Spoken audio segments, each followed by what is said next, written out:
Graça e paz, sou o pastor Davi Nascimento, pastor presidente da Assembleia de Deus de Abraão, a Igreja da Justiça Divina pela fé, sem a lei de Moisés. Sou o semeador da palavra do reino, ministro do Novo Testamento, cooperador de Deus. Caro espectador, dê um like, compartilhe esse vídeo, inscreva-se no nosso canal, ative o sininho de notificação para ser avisado de novos vídeos. Vamos todos aprender com o escritor da Epístola aos Hebreus, a altura, a profundidade, a largura das riquezas da nova aliança. Lembrando que aquele escritor sagrado, um judeu convertido, escrevendo a uma igreja judia convertida, procurava confirmar aquele povo a permanecer na nova aliança, visto que alguns de seus membros estavam desertando da fé apostólica, migrando para a lei e para as suas práticas.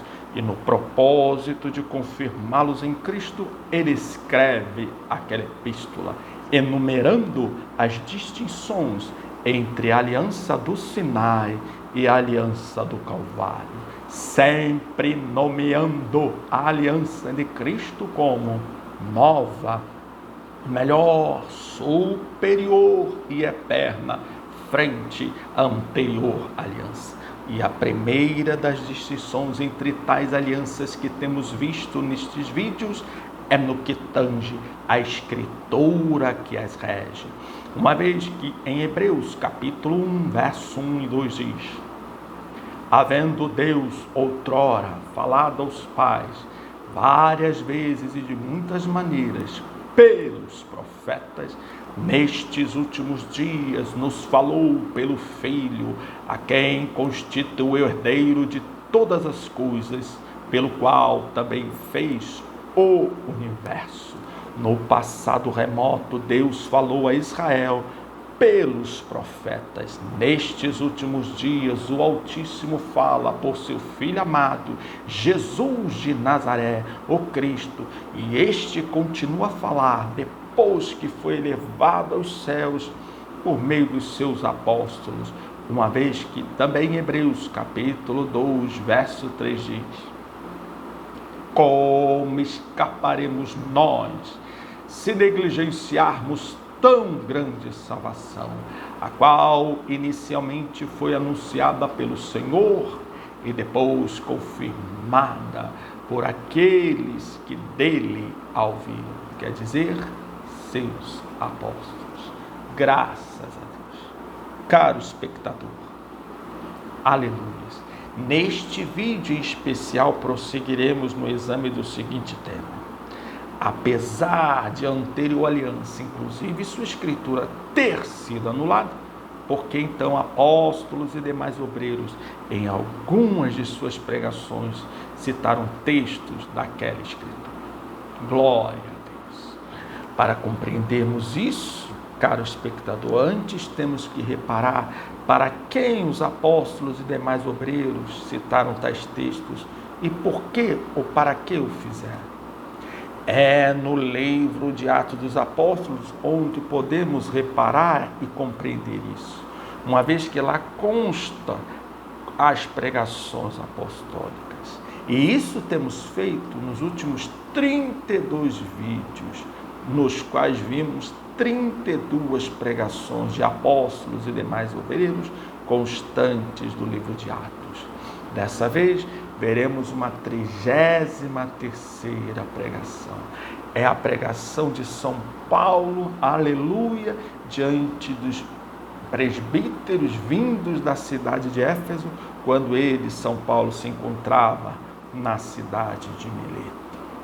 Cabe aqui ressaltar que naquele discurso diante daqueles presbíteros, São Paulo faz uma revisão, uma recapitulação da sua vida e de seu ministério, revelando o bojo, o conteúdo, o teor da pregação apostólica, que só vai nos confirmar aquele discurso que a mensagem apostólica era o Evangelho do Reino de Deus, o Evangelho da graça de Deus. Aleluia! Mas antes, convém reparar, pastor Davi, para quem eles citaram textos da anterior escritura, apesar de ela ter sido anulada? Para judeus e para gentios chamados piedosos, tementes, que criam na lei. E isto eles faziam em sinagogas ou até mesmo em público, quando diante destes judeus e gentios piedosos, todos que esperavam na lei dos profetas, os apóstolos e demais obreiros, se serviam de texto da anterior escritura. Para quê? Para provar-lhes que tais escrituras se cumpriram fielmente em Jesus de Nazaré, demonstrando-lhes que Jesus de Nazaré era o Cristo, cumpridor das promessas. E, sendo assim, tais escrituras, suas promessas e conteúdos se exauriram, se extinguiram, porque Cristo em Mateus 5 advertiu: não penseis, não julgueis que vim destruir ou anular a lei e os profetas. Não vem destruir, vem cumprir. O mesmo Senhor, ao ressuscitar dentre os mortos e aparecer aos seus apóstolos em Lucas 24, declarou: era necessário, aleluia, que tudo o que de mim estava escrito na lei, nos salmos e nos profetas se cumprisse. Então, quando de sua ressurreição se esgotaram, se cumpriram todas as promessas. E Cristo havia dito em Mateus 5 também: nenhum jota ou tio da lei cairá sem que tudo se cumpra. Aleluia, se cumpriram as escrituras em Jesus de Nazaré. Por isso elas se esgotaram. Por isso que os apóstolos e demais obreiros, diante dos que esperavam a lei e os profetas, citavam tais escrituras, para que todos soubessem que elas se cumpriram em Jesus e se exauriram. Por isso que em Lucas 16 está escrito: a lei e os profetas vigoraram até João. Desde esse tempo é anunciado o evangelho do reino dos céus. Por isso também São Paulo, em Romanos 10, declara: Cristo é o fim da lei para a justiça de todo aquele que crê. Sai as obras da lei, sai a aliança de justiça por obras, a lei, e passa a vigorar única e exclusivamente a aliança de justiça por meio da fé. Cristo é o fim da lei, para quê? Para a justiça de todo aquele que crê. Aleluias! E é esse o ritmo, o tom da pregação apostólica diante de judeus e gentios. Esse é o tom da pregação apostólica diante de judeus e gentios que esperavam na lei. Citar texto da anterior escritura apenas para que todos soubessem do seu cumprimento e da sua extinção. Por outro lado, quando diante de quem não esperava na lei dos profetas, gentios que não esperavam na lei dos profetas, os apóstolos não se valiam de tais escrituras.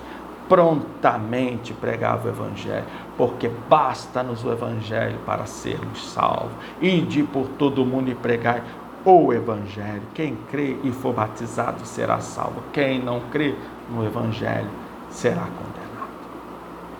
Hoje, no 33º vídeo dessa sequência de vídeos, veremos uma 33ª pregação apostólica, aquela que há pouco mencionei.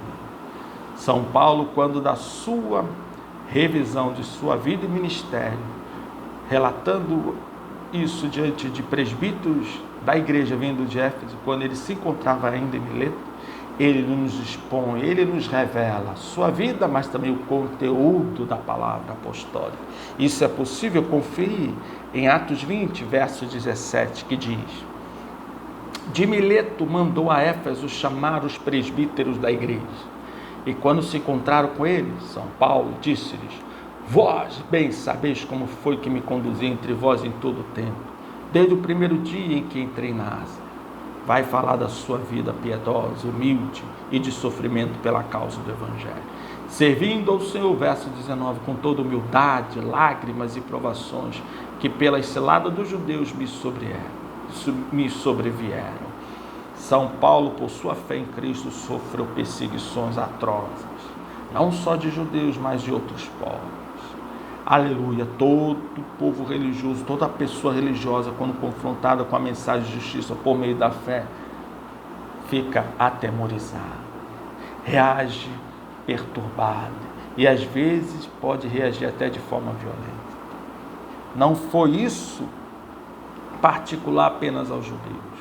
São Paulo foi a outras cidades que tinham religiosidade e quando pregava o evangelho causava furor em seus ouvidos, apesar de sempre se manifestar de forma respeitosa. Não estamos aqui para agredir seu credo, sua religiosidade, suas obras religiosas, seu povo, seu profeta, seu ministro. Não estamos aqui para agredir o seu templo sagrado.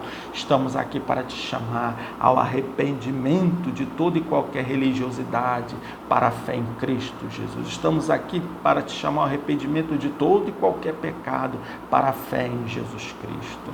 Aleluias, como São Paulo e demais obreiros faziam. E ele deixa claro que por esse ministério sofreu. A igreja de Cristo tem que estar preparada para sofrer, porque apesar de todo o respeito que devotarmos a qualquer religião, ainda assim sofreremos, porque os homens ficam assustados quando são confrontados com uma mensagem que diz que de qualquer forma eles precisam se arrepender, mesmo que sejam religiosos.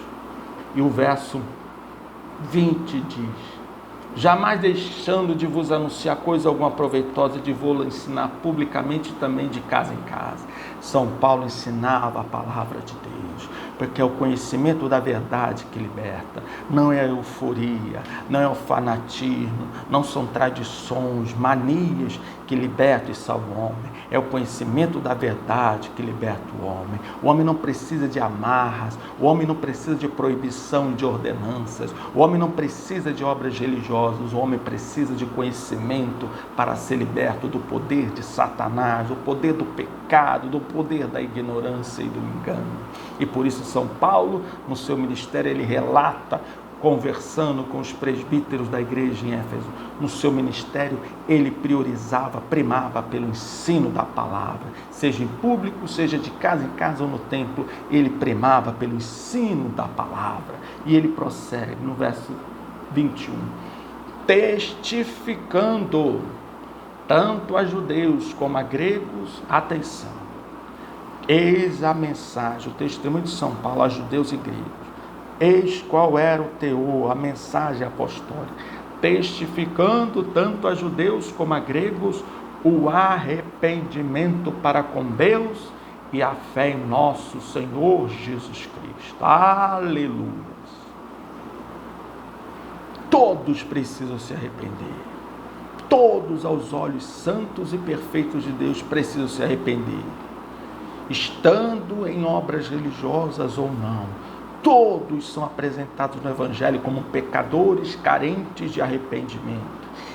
Todos são convidados a se arrepender e a crer em quem? Em Jesus Cristo.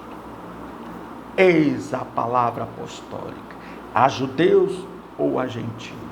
O arrependimento de pecados, o arrependimento de toda e qualquer religiosidade, e a conversão a Cristo e a crença, confiança exclusivamente em Cristo para a obtenção da salvação. Os apóstolos sabiam de toda a sinceridade, e nós também sabemos de toda a sinceridade devotada pelos religiosos às suas práticas religiosas. Mas, caro espectador, isso não é suficiente. O Deus que está acima de todos os céus é de uma santidade ímpar que obra religiosa alguma pode satisfazer. O homem precisa de um advogado, o homem precisa de uma ponte entre ele e Deus, e essa ponte é Jesus Cristo e não suas obras religiosas. Por mais que você seja religioso, sincero nos seus credos, o poder do pecado te escraviza e te impede de ter uma vida plenamente agradável a Deus. Por isso Deus propôs Jesus Cristo para ele suprir o que o homem nunca conseguirá realizar. Por isso que a mensagem apostólica diante de judeus, que representam todos os povos religiosos, e diante de gentios, aqueles que vivem no pecado e na ignorância, a mensagem é a mesma: arrependimento e fé em Jesus Cristo.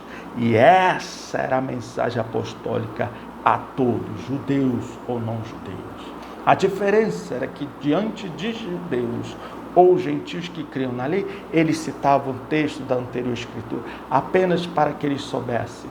Tais textos se cumpriram em Cristo e se exauriram. Mas a mensagem era a mesma: arrependimento e fé em Jesus. Arrependimento e fé em Jesus. E continua o texto dizendo, verso 22, e agora, constrangido em meu espírito, vou para Jerusalém, não sabendo que ali me acontecerá, senão que o Espírito Santo de cidade em cidade me assegura que me esperam cadeias e tribulações. São Paulo diz naquela reunião àqueles presbíteros da igreja que vieram de Éfeso: estou indo para Jerusalém, o Espírito Santo tem me avisado há muito tempo, de cidade em cidade que percorro, que me aguardam prisões e tribulações. Mas o verso anterior é revelador, ele diz, e agora, constrangido em meu espírito, vou para Jerusalém. No original grego, diz, no original grego do Novo Testamento, porque o Novo Testamento foi escrito na língua grega, no original grego diz, mais precisamente, e agora, amarrado pelo Espírito Santo, porque o é maiúsculo, e agora, amarrado pelo Espírito Santo, vou para Jerusalém. O que São Paulo está fazendo, pastor? Ao mesmo tempo que ele está revelando que sabia pelo Espírito Santo que quando chegasse em Jerusalém sofreria prisões e tribulações, ao mesmo tempo ele está dizendo que antes disso acontecer, o Espírito Santo já o amarrou. Quer dizer, ele está dizendo, isso só vai me ocorrer sob a permissão de Deus. É Deus que está me amarrando antes de os homens me amarrarem.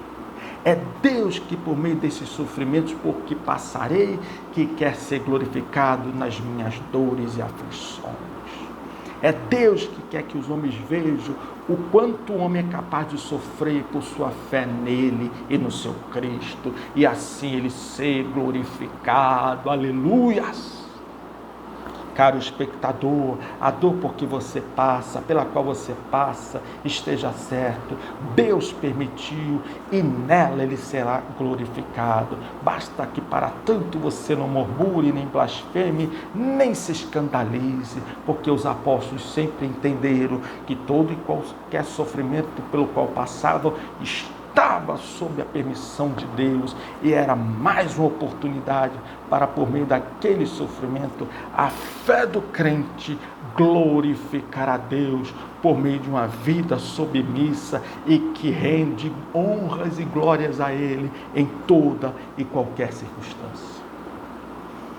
Eu vou ser amarrado em Jerusalém e vou sofrer tribulações. O Espírito Santo já tem me avisado isso, mas antes o próprio Espírito já me amarrou. Glória a Deus, glória a Deus, que os apóstolos sabiam sofrer pelo Evangelho e por Cristo sem murmurar, sem se escandalizar, porque eles sabiam que sua vida estava na mão de Deus e nada lhes ocorria sem a permissão de Deus. E no verso 24, porém nada considero a vida preciosa para mim mesmo, contanto que complete a minha carreira e o ministério que recebi do Senhor. Qual? O ministério que recebi do Senhor Jesus para testemunhar o Evangelho do Reino de Deus, o Evangelho da graça de Deus.